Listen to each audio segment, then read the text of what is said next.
56वीं GST council meeting के बाद 22 सितंबर 2025 से जीएसटी 2.0 सुधार प्रभावी हो रहे हैं। टैक्स स्लैब को सरल बनाया गया है। अब मुख्य रूप से 5% और 18% स्लैब रहेंगे, जबकि 12% और 28% स्लैब हटाए जा रहे हैं। सिन गुड्स जैसे तंबाकू, शराब पर 40% नया स्लैब लगेगा।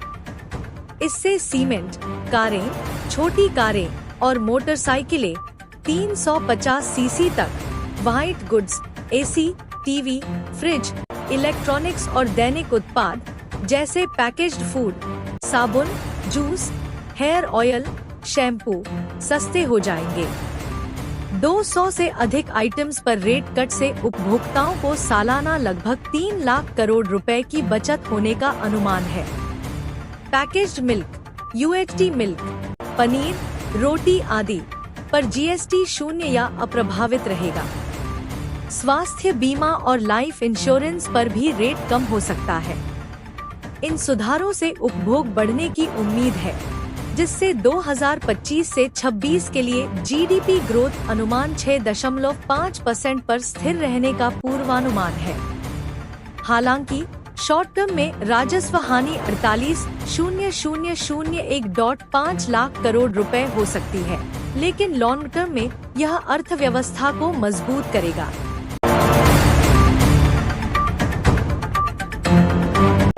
डॉलर के मुकाबले भारतीय रुपया 88.47 से 88.35 के स्तर पर पहुंच गया, जो पिछले सेशन से 0.09% नीचे है।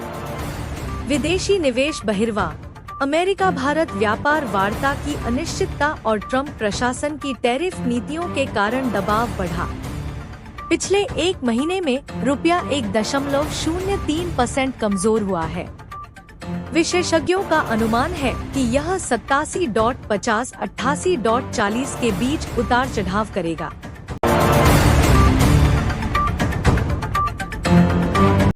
नेपाल में social media ban, Facebook, YouTube आदि के खिलाफ जेनजेड छात्रों और युवाओं के बड़े पैमाने पर प्रदर्शन हिंसक हो गए।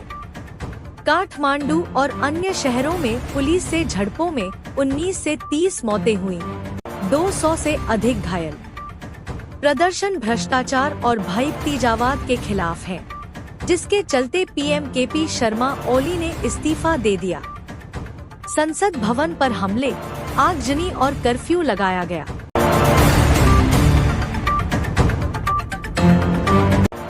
हिंसा के कारण त्रिभुवन अंतर्राष्ट्रीय हवाई अड्डा बंद, फ्लाइट्स रद्द। 400 से अधिक भारतीय पर्यटक काठमांडू और पोखरा में फंसे। महाराष्ट्र, राजस्थान, मध्य प्रदेश, तेलंगाना और पश्चिम बंगाल सरकारों ने हेल्पलाइन जारी की। कुछ पर्यटकों को सोनौली बॉर्डर से वापस लाया गया। भारत ने यात्रा सलाह जारी की और निकासी की व्यवस्था की।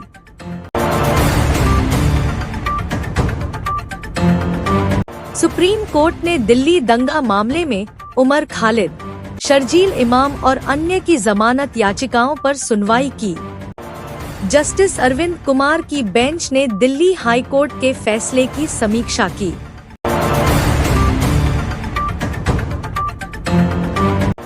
सीपी राधाकृष्णन ने भारत के उपराष्ट्रपति के रूप में शपथ ली। समारोह में राष्ट्रपति, प्रधानमंत्री और अन्य गणमान्य उपस्थित थे। यह नियुक्ति राजनीतिक स्थिरता को दर्शाती है।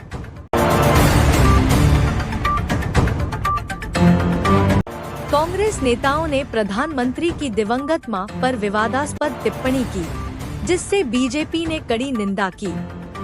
सोशल मीडिया पर तीखी बहस छिड़ी और कार्रवाई की मांग उठी। रायबरेली में बीजेपी कार्यकर्ताओं ने राहुल गांधी के काफिले को रोका और वापस जाओ के नारे लगाए। इससे स्थानीय स्तर पर तनाव बढ़ा और पुलिस ने हस्तक्षेप किया।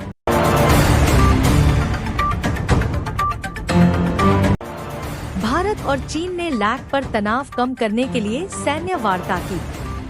दोनों पक्षों ने सैनिकों की वापसी और शांति बनाए रखने पर सहमति जताई।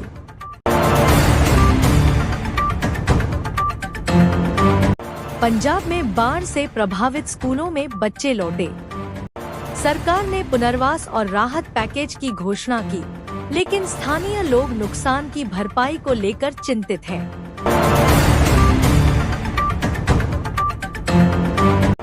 उपराष्ट्रपति जगदीप धनखड़ ने स्वास्थ्य कारणों से इस्तीफा दिया। उनकी जगह सीपी राधाकृष्णन को नियुक्त किया गया, जिसने राजनीतिक हलकों में चर्चा छेड़ दी।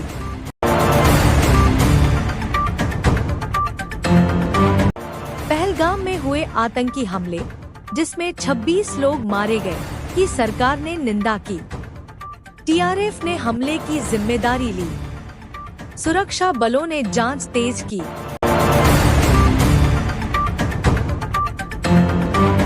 पोप फ्रांसिस की मृत्यु पर केंद्र सरकार ने 3 दिन का राष्ट्रीय शोक घोषित किया। विभिन्न धर्मों के नेताओं ने शांति और एकता का संदेश दिया।